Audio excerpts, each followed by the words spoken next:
গরমে অতিষ্ঠ হয়ে পড়েছে মানুষ। নেই কোনো বৃষ্টি, প্রচণ্ড গরমের চলাফেরা এবং ঘুম সবই যেন হারাম হয়ে গেছে।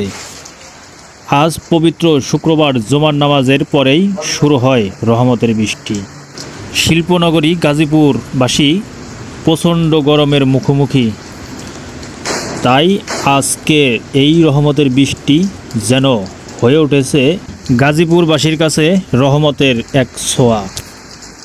জুমার নামাজের পর শুরু হওয়া এই রহমতের বৃষ্টির শেষ হয় বিকেল 3:30টার দিকে। প্রায় এই টানা 1.5 ঘন্টা বৃষ্টিতে শীতল হয়ে যায় সারা গাজীপুর।